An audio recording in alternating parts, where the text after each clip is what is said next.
Sir Keir has positioned himself as the political reincarnation of Tony Blair, and Sir Tony was the man who always wanted to have us in a central place in Europe. Indeed, he even hoped to become president of the European Commission at one point.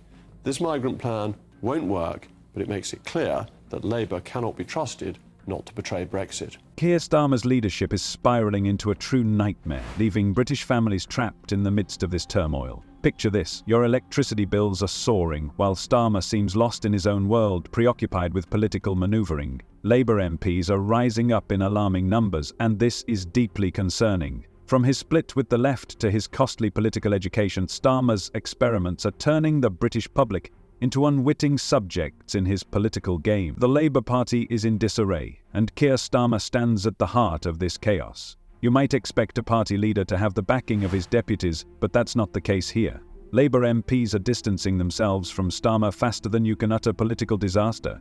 What has sparked such outrage among these MPs? Starmer is inciting turmoil left and right. Let's remember his indecision regarding the two-child allowance. He initially supported its retention, only to suddenly reverse his stance. And don't even get me started on his views on immigration. They are laughing the same way they all laughed during the budget when they talked about raising NI. They have no idea what people out there are dealing with. And that is why yesterday we voted against his damaging jobs tax. Even former supporters, Chef Tom Kerridge, who endorsed Labour at the election, said that the budget was catastrophic.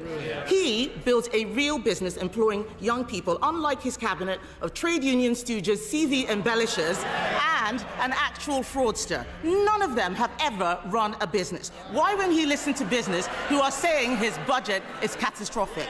Trump is notorious for holding on to grudges, and now experts are beginning to feel alarmed.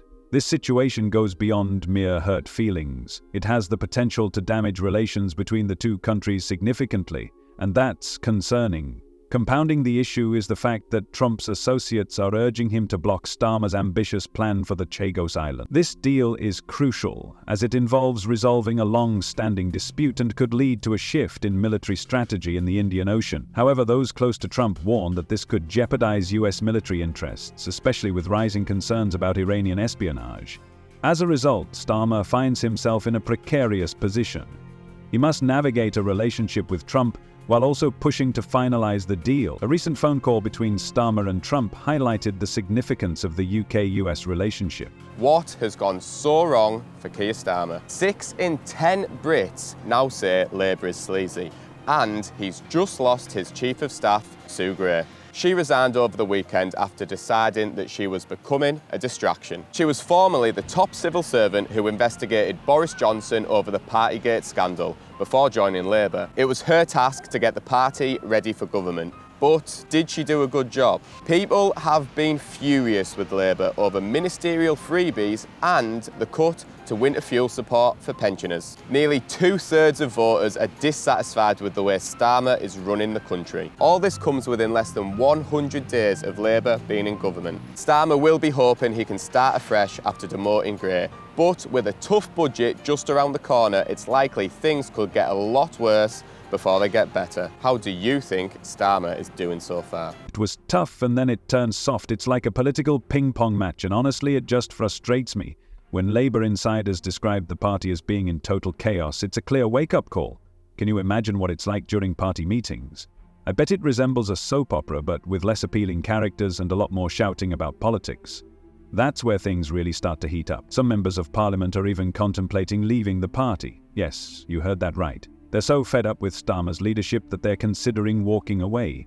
The numbers tell the story. Just last month, 37 Labour MPs voted against Starmer's policies.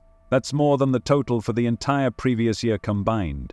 One anonymous Labour MP confided in me that Starmer's leadership is a... Can you explain to our listeners why a family that has an income in excess of £200,000 a year needs to have clothes or glasses bought for them? No.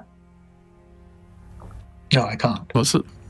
No, and I think that is where people look and think, well, it's like Animal Farm. Yeah. They looked from left to right, they looked from beast to beast, and they all seemed to be the same. I mean, that's the problem that they've got after only 2 months in office. You might be wondering what's going through Starmer's mind right now. Did he genuinely believe he could just backtrack on all his promises without anyone noticing? Or did he think the left would simply roll over and accept all his decisions? Either way, he's made a significant miscalculation, and it could cost him dearly.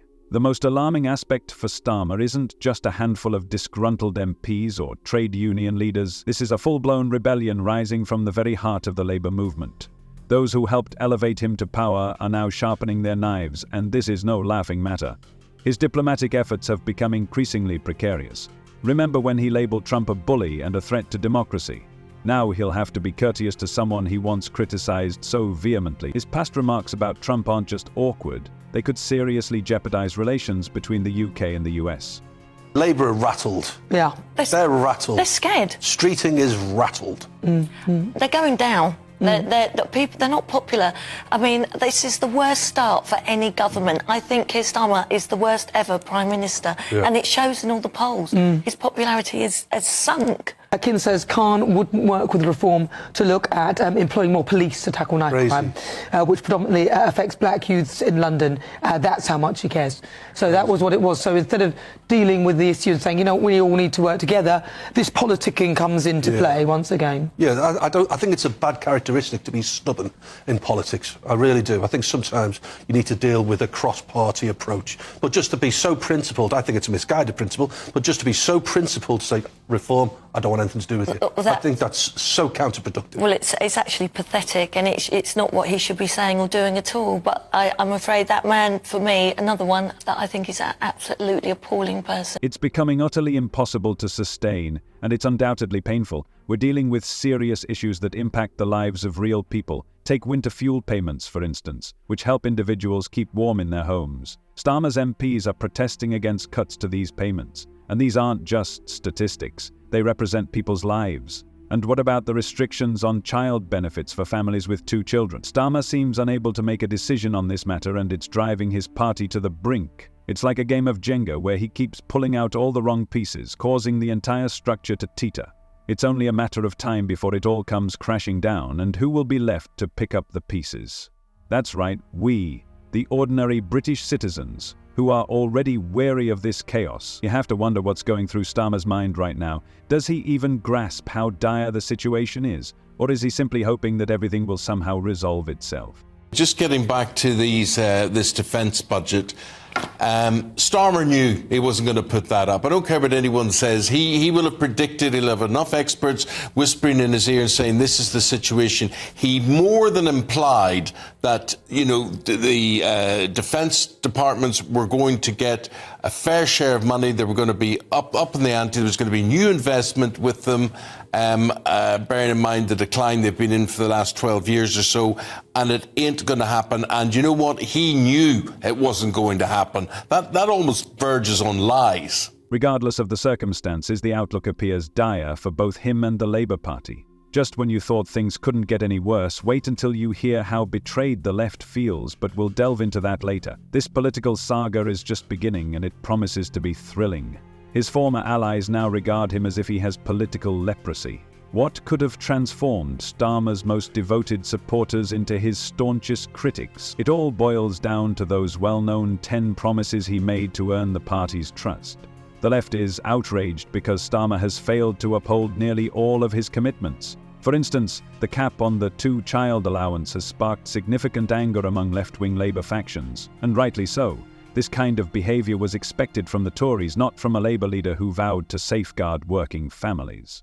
The trade unions, once his strongest backers, are now openly voicing their discontent. Starmer has drifted too far from the core values of the Labour Party. What are your thoughts? Share them in the comments. Until next time.